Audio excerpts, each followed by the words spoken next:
On November 30th, 2022, OpenAI released ChatGPT 3.5, a model fine-tuned for dialogue and trained to produce text. ChatGPT was one of the most successful and impressive product releases ever, so sensational that some called it scary good. Naturally, this brought in many first adopters. Over 1 million people created an account in just 1 week and started using the algorithm. It didn't take long for 1 million users to become 100 million. By January, in less than 2 months, ChatGPT had reached that figure, making it the fastest-growing consumer application in history. It took TikTok 9 months to reach that many registrations. But why is everyone so hyped up about ChatGPT? What's the reason behind this explosive growth? The answer is straightforward. The product is incredible. As soon as people began interacting with ChatGPT, they realized it can help them in their daily work. Everyone can use a powerful AI tool capable of summarizing text, generating responses to highly technical questions, and assisting with any technical task. Whether a student or a working professional, this software can benefit you. The release of ChatGPT 4.0 showed the tremendous leap between different versions of generative pre-trained transformer models. Some of the tasks GPT 3.5 struggled with or provided mediocre answers for were solved impressively by GPT 4.0. This will likely be the case with every subsequent version in the future. Gen AI is here to stay. So in this part of the course, we want to study the nuts and bolts that led to ChatGPT's creation, how it all started, and which technical principles led to the creation of large language models. Natural language processing, more frequently referred to as NLP, is a field of computer science that studies how computers understand, interpret, and generate human language data. NLP came to life around the 1950s. In the early days, the first NLP methods focused on rule-based systems, which used language grammar rules to try to process the text. For instance, in designing such a system, I might establish a rule: treat sentences starting with can you, will you, or is it as questions. Then, when the system processes the sentence, can you help me, it will recognize it as a question. This rule, however, seems quite basic and manual, doesn't it? In the late 1980s, and especially early 90s, statistical NLP emerged, marking a shift from rule-based systems to a probabilistic approach that interprets language data through extensive data analysis.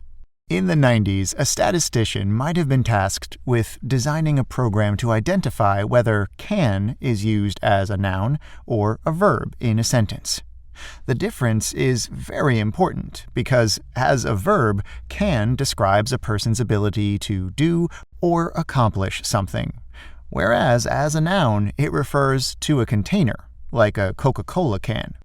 So, back in the 90s, I would have to gather many sentences containing the word can and make annotations whether the word was used as a noun or verb in any of these sentences. This would allow me to perform context analysis by analyzing other words can was used with. For instance, the analysis might reveal that when words like you or I are close to can, it typically indicates a verb. Alternatively, if words like soda are used in the sentence, we most likely have a noun. The final goal of this analysis is to obtain a model capable of indicating the probability of whether can is a verb or a noun in a given sentence based on the frequencies calculated earlier. Attempting to discern patterns in the data in this way seems akin to primitive machine learning, doesn't it? In our next lesson, we'll learn how vector embeddings, machine learning, and deep learning have advanced the NLP capabilities we've witnessed today. In the 2000s, NLP experienced a significant boost when statistical analysis made its way to machine learning-led NLP. Vector embeddings were a key facilitator in this process by transforming words and sentences into numerical arrays, effectively capturing the meaning and relationships within the text data. How does this happen? Well, the great thing about vectors is that they can represent more complex types of information, such as text, images, audio, and other types of unstructured data. For example, each word in a sentence can be represented as a vector and stored in a high-dimensional space called vector embedding. When working with AI models, vector embeddings are typically several hundred to thousands of dimensions deep, not just 2 or 3. When working with AI models, vector embeddings are not 2-dimensional, they're not 3-dimensional, but a few hundred or thousand dimensional.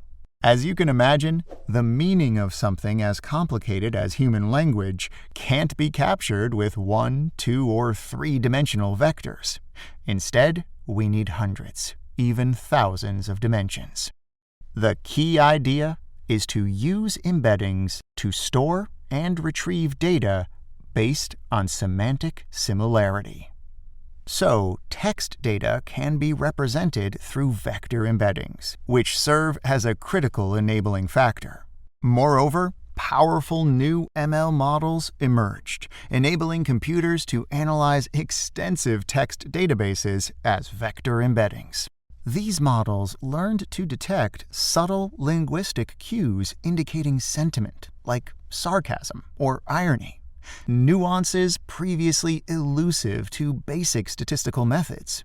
The emergence of neural networks in the 2010s revolutionized NLP tasks like translation, speech recognition, and text generation.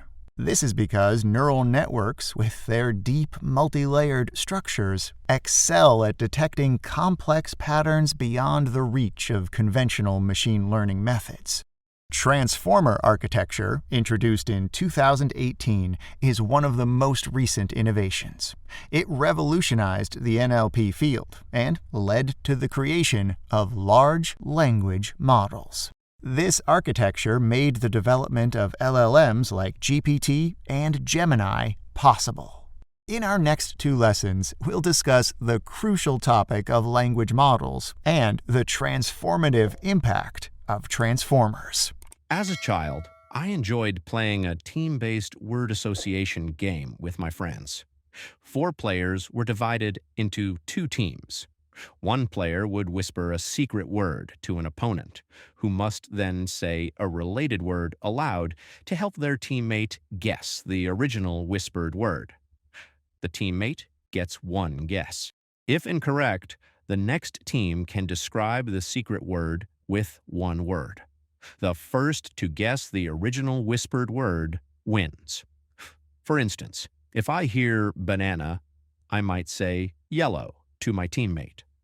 But yellow can be associated with many things, including taxis, sunflowers, lemons, or gold. So while there's a possibility that my teammate might guess banana from the word yellow, it's not the most likely outcome. Using the word peel could improve accuracy, since peel is more often associated with the word banana than yellow. There are many yellow things, but peel is frequently linked with banana. Perhaps there are even better associations than peel, right?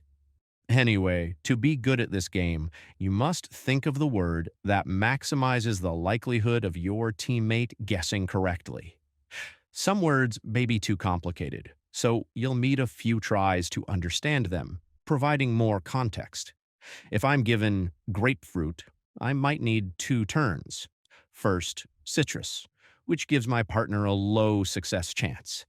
Then, bitter, which ensures they guess correctly. Alternatively, saying citrus and pink also offers a high chance of success. Context is crucial. So why am I telling you this story? This is a great analogy of how language models operate. A language model primarily predicts the optimal word to fill a blank space.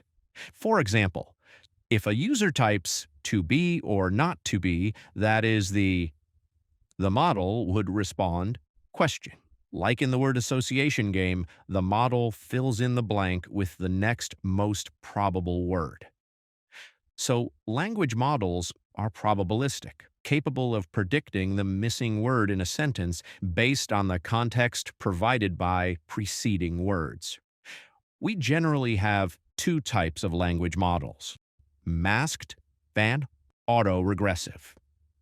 Masked language models can guess the missing word regardless of its position in a sentence. So, for example, consider the sentence water blank space at 0 degrees Celsius. In this case, the model could use the information before and after the blank space to fill in the missing word, freezes. Autoregressive models predict the next word. They'll use the context of preceding words and guess what should follow. An autoregressive model will be able to forecast that the next word in water freezes at 0 degrees is Celsius. OpenAI's GPT models are autoregressive, which work by conditioning each prediction on all previously generated words. But how can language models predict the next word in a sequence? This is rooted in statistical learning from vast amounts of data. A language model gains the ability to work with language by analyzing and learning from the patterns and structures found in the input text it processes.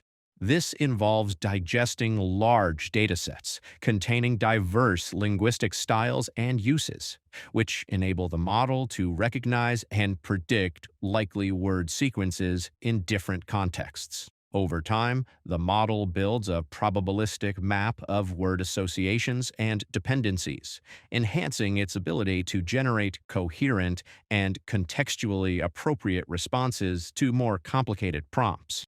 The outputs of language models are open-ended, meaning that they can use the vocabulary built by learning from training data to generate an infinite number of possible outputs. The word generate is key, hence the name generative AI. Initially, AI developers focused on creating models tailored to a single language, but modern models are capable of processing and understanding multiple languages. Generally, we discuss language models, though often the focus is on large ones. Obviously, the difference between the two is size. But what size qualifies a language model as large? The term LLM lacks a formal definition and can be used quite flexibly. The term large language model reflects their training on vast data quantities, and this data volume continues to expand over time. So, what is deemed large today will not be in a few years. For example, GPT-3 was trained on 175 billion parameters, GPT-4 over 1 trillion, and GPT-5 is likely to use even more. It's believed that the richer the training data for LLMs, the smarter and more versatile they become. In our next lesson, we'll talk about the process of training LLMs and why it's scalable compared to what we had before. Thanks for watching.